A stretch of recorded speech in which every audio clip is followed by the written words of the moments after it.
نحمده ونصلي ونسلم على رسوله الكريم أما بعد فأعوذ بالله من الشيطان الرجيم بسم الله الرحمن الرحيم إنما الصدقات للفقراء والمساكين والعاملين عليها والمؤلفة قلوبهم وفي الرقاب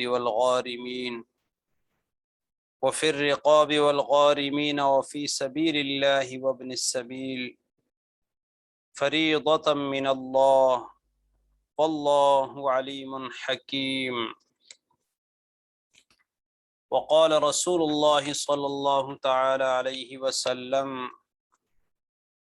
بنی الاسلام علی خمس شہادت ان لا الہ الا اللہ وان محمدا عبدہ ورسولہ واقام الصلاة وإيتاء الزكاة والحج وصوم رمضان آمنت بالله صدق الله العظيم وبلغنا رسوله النبي الأمي الكريم۔ میرے انتہائی واجب الاحترام معزز و محترم گرامی قدر سامعین کرام، آج زکوٰۃ پر بات ہوگی۔ زکوٰۃ کے مصارف اور زکوٰۃ کی شرائط کیا ہیں۔ پہلے ان آیات اور احادیث کا ترجمہ اور اس کے بعد مصارف و شرائط پر بات ہوگی۔ صدقات صرف فقراء کے لیے اور مساکین کے لیے اور عاملین کے لیے ہیں جو صدقات پر متعین ہیں، اور ان لوگوں کے لیے ہیں جن کی دلجوئی کرنا منظور ہو، اور گردنوں کے چھڑانے میں اور قرض داروں کے قرضہ میں اور اللہ کے راستے میں اور مسافروں کے لیے ہیں۔ یہ حکم اللہ کی طرف سے مقرر کیا ہوا ہے، اور اللہ علیم ہے، جاننے والا ہے، حکیم ہے، حکمت والا ہے۔ رسول اللہ صلی اللہ علیہ وسلم کی حدیث مبارک ہے، اسلام کی بنیاد 5 چیزوں پر رکھی گئی ہے۔ اس بات کی گواہی دینا کہ اللہ کے سوا کوئی معبود نہیں، اور یہ کہ رسول اللہ صلی اللہ علیہ وسلم اللہ کے بندے اور اس کے رسول ہیں۔ نماز قائم کرنا، زکوٰۃ ادا کرنا، حج کرنا، رمضان المبارک کے روزے رکھنا۔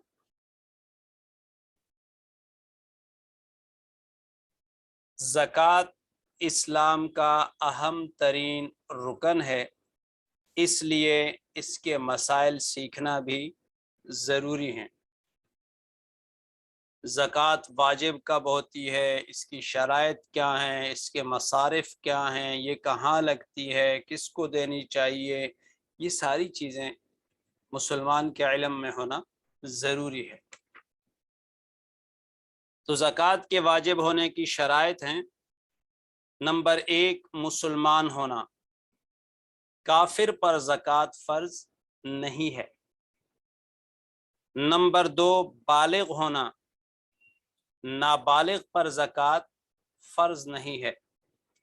نمبر 3، عاقل ہونا، مجنون پر زکوٰۃ فرض نہیں ہے۔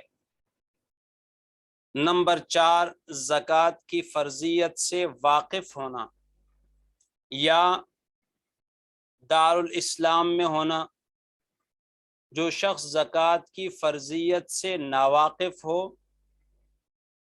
اور دارالاسلام میں بھی نہ رہتا ہو، اس پر زکوٰۃ فرض نہیں ہے۔ نمبر 5، آزاد ہونا، غلام پر زکوٰۃ فرض نہیں ہے۔ نمبر 6، ایسی چیز کے نصاب کا مالک ہونا جو 1 سال تک قائم رہتی ہو۔ جو چیز 1 سال تک قائم نہ رہتی ہو، باقی نہ رہتی ہو، جیسے کھیرا، خربوزہ، تربوز، سبزیاں وغیرہ، ان پر زکوٰۃ فرض نہیں ہے بلکہ ان میں عشر ہے۔ نمبر 7، حولان حول، مال پر ایک کامل سال کا گزر جانا، جب تک مال پر پورا سال نہ گزرے اس وقت تک اس پر زکوٰۃ فرض نہیں ہے۔ ہاں، سال کا اعتبار اسلامی سال کا اعتبار ہوگا، انگریزی نہیں، اسلامی سال کے حساب سے سال کا اعتبار ہوگا اور اس کا خیال رکھا جائے گا، اسی حساب سے زکوٰۃ ادا کی جائے گی۔ نمبر 8، سال کے شروع اور آخر میں نصاب کا پورا ہونا۔ اگر سال کے درمیان میں کم ہو جائے، سال کے آخر میں پھر نصاب پورا ہو تو زکوٰۃ فرض ہوگی، اور اگر کم ہو جائے، سال کے آخر میں بھی پوری نہ ہو اور نصاب پورا نہ ہو تو زکوٰۃ فرض نہیں ہوگی۔ نمبر 9، اس مال کا ایسے قرض سے محفوظ ہونا جس کا مطالبہ بندوں کی طرف سے ہو، یعنی بندہ مقروض ہو اور اس پورے مال کو گھیرا ہوا ہو، یہ سارا مال قرضے میں ہو، اس کا اپنا نہ ہو بلکہ یہ قرض ہو، یہ انسان مقروض ہو، تو اس مقروض پر زکوٰۃ نہیں ہوگی کہ اگر اس کا اتنا مال ہے کہ سارا ہی قرضے میں جا رہا ہے تو اس پر زکوٰۃ نہیں ہوگی۔ ہاں، اگر اس سے کم قرضہ ہے تو وہ قرضہ مائنس کر کے باقی رقم سے زکوٰۃ دی جائے گی۔ نمبر 10، وہ مال اپنی اصلی ضرورتوں سے زائد ہو۔ جو مال اصلی ضرورتوں سے زائد نہ ہو اس پر زکوٰۃ فرض نہیں ہے۔ نمبر 11، مال کا قبضہ بندے کے پاس ہو، ملکیت بندے کے پاس ہو، یا اس کا وکیل ہے تو اس کے قبضے میں یہ مال ہو تو اس پر زکوٰۃ فرض ہے۔ اگر مال ہے لیکن اس کی ملکیت میں نہیں ہے، اس کے قبضے میں نہیں ہے، اس کے وکیل کے قبضے میں نہیں ہے تو اس پر، یعنی اس کی اس تک رسائی ہی نہیں ہے، اس کی پہنچ نہیں ہے، اس پر زکوٰۃ فرض نہیں ہے۔ نمبر 12، مال میں ان تین اوصاف میں سے ایک وصف کا پایا جانا ضروری ہے۔ نمبر 1، نقدیت، کہ وہ مال نقد ہو۔ نمبر 2، بڑھنے والا مال ہو۔ نمبر 3، تجارت کی نیت سے ہو تو اس پر زکوٰۃ فرض ہوگی۔ ہاں، سونا چاندی سکے یہ تجارت کی نیت سے ہوں یا اپنے استعمال کے لیے ہوں، ان پر زکوٰۃ فرض ہوگی۔ تو یہ زکوٰۃ کی شرائط ہیں، ان شرائط کا خیال رکھا جائے، انہیں ملحوظ خاطر رکھا جائے۔ اب دوسری چیز ہے مصارف زکوٰۃ، کہ زکوٰۃ کہاں لگانی ہے، اس کا مصرف کیا ہے، کہاں خرچ کرنی ہے۔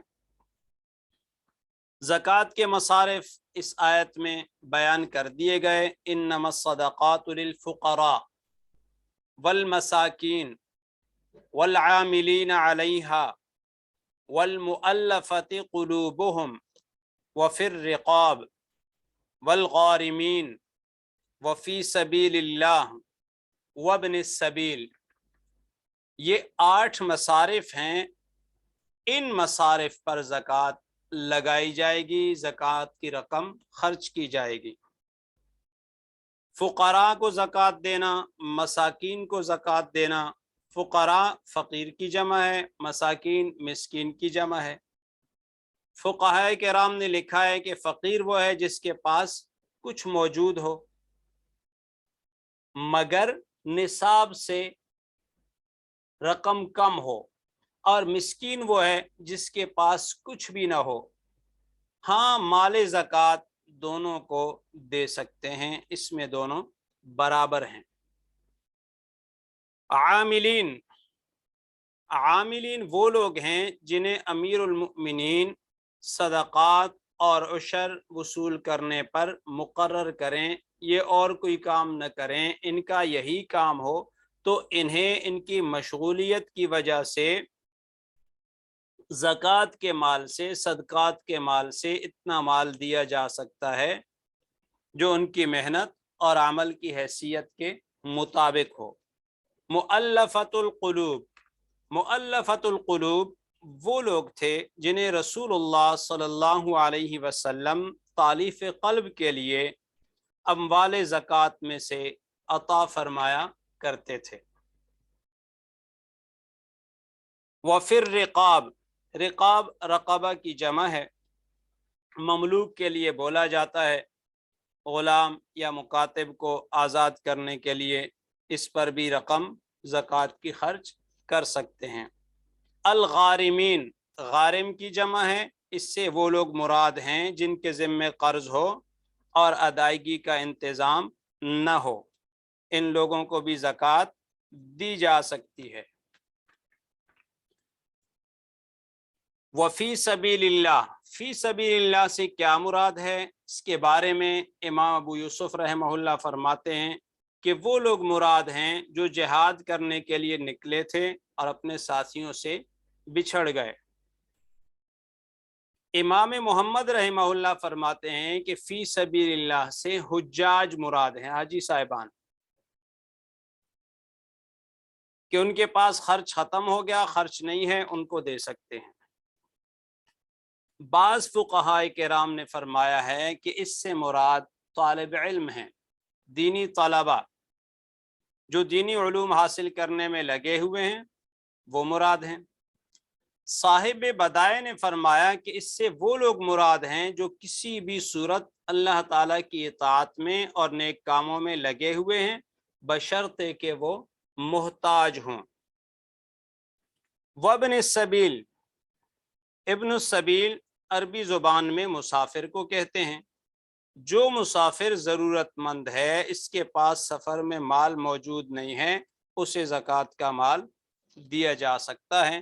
تو یہ مصارف زکوٰۃ ہیں، اس لیے زکوٰۃ ادا کرتے ہوئے ہم یہ احتیاط رکھیں کہ ان مصارف میں سے کسی مصرف پر لگائیں، اور کہیں ایسی جگہ زکوٰۃ نہ لگا لیں جہاں مصرف نہ ہو، جہاں لگنے کی جگہ نہ ہو۔ دوسری بات یہ ہے کہ زکوٰۃ میں ان مصارف میں سے کسی کو، یعنی فقیر کو، مسکین کو، مستحق کو یا اس کے وکیل کو مالک بنانا ضروری ہے۔ اب مسجد کی تعمیر، مدرسہ کی تعمیر مال زکوٰۃ سے نہیں کی جا سکتی ہے، کیونکہ اس میں کسی کو مالک نہیں بنایا گیا ہے۔